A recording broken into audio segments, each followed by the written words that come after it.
Hey guys, how you doing?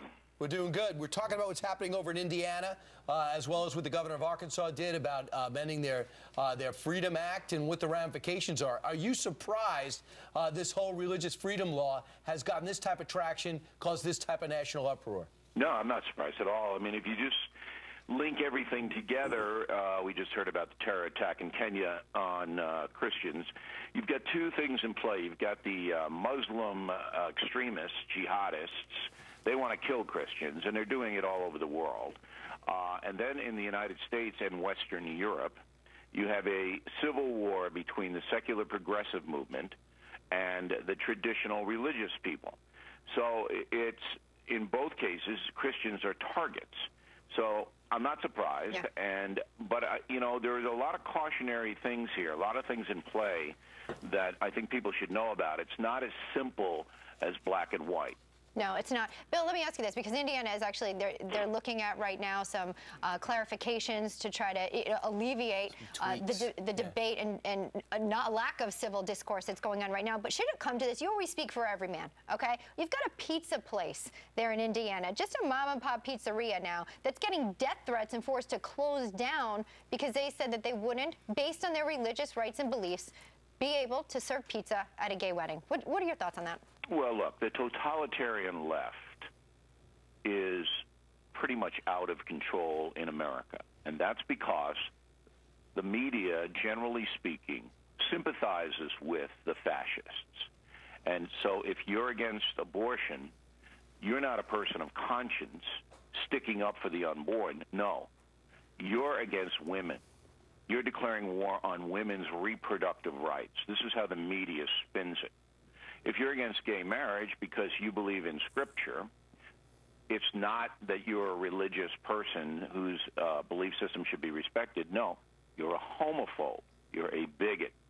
Now, this is put out there, distributed by the mainstream media, so that the fanatics in the secular progressive community, and that includes a lot of entertainment figures, they know they can get their attacks unchallenged in the media, unchallenged. And that puts a tremendous amount of pressure on the person being attacked. Believe me, I know that personally, okay? But I have a television show that I can fight back with. The pizzeria people have nothing to fight back with. And here's the final point. Where is the leadership on the religious front in America helping people of faith? Where are these people? That is such a good point. We just had Bill Tammy Bruce on, a longtime gay activist who worked for ACT UP even, and she makes the point that gay groups are really the last people who ought to be joining the mob against the little guy. Here's what she said. Listen.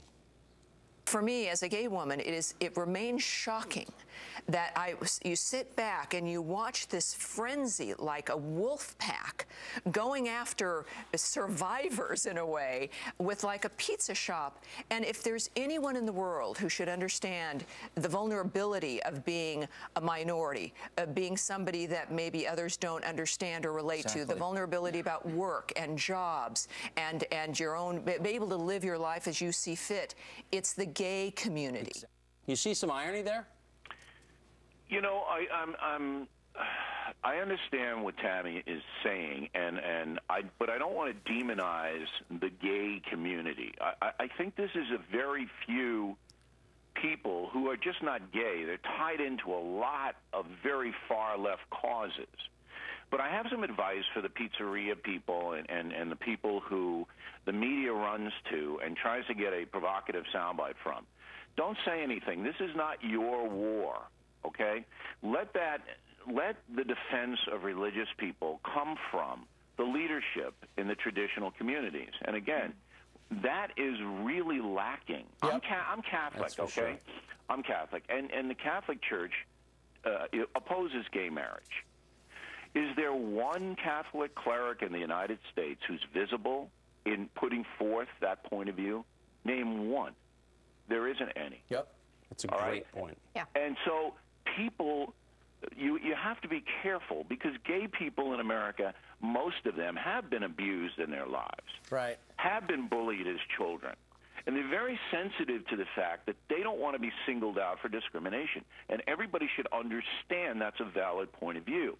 But where it goes crazy is that the extremists in that area then take that reality and start to hurt other people with it who are innocent.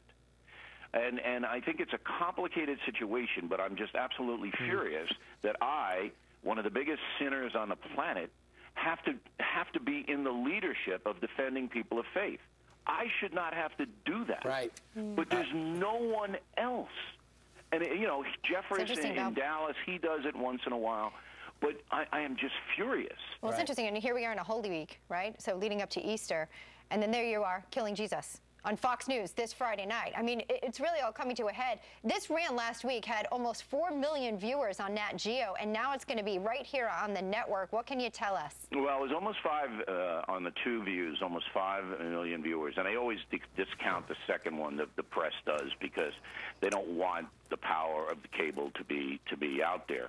But anyway, look, I'm proud of the Fox News channel, number one, because they understand that most Americans, by the polls 80%, all right, have a affection for Judeo-Christian tradition. And this film, Killing Jesus, is not a religious film. It is a historical film. These things happened. And again, the secular left, the atheists, they don't want you to know what Jesus' message was. They want to point to Christians as being oppressive, all right? And they aren't. And we have a scene in Killing Jesus where Jesus jumps into a pit to save the life of a woman who was convicted of adultery and is about to be stoned to death. We put that scene in for a reason, all right, to show people that Christianity is not an oppressive movement. Christianity is a protective movement.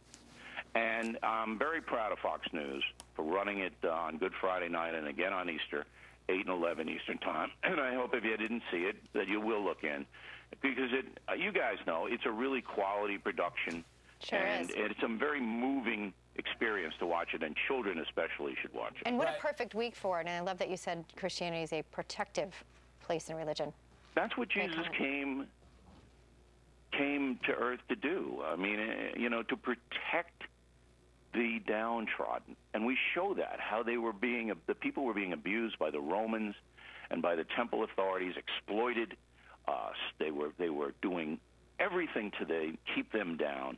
And here comes a carpenter who's poor himself, who says, enough. And again, I'd like the Christian leadership to watch this movie and say, you know what? There was a leader there. There was somebody in the face of the Romans and in the face of the temple authorities. What am I doing, sitting in my rectory, in my robes, saying nothing? When the Christian community in America is But under he got assault. Crucified, and maybe people are worried about the ramifications and the blowback on a modern level. That's absolutely why they're not doing anything. They're afraid. They're afraid. But if you're they're afraid, letting the little guy be the martyr here instead of get out of the business. You know what I mean? Become an accountant. All right, Bill, we'll see you in the lunchroom today. Yeah.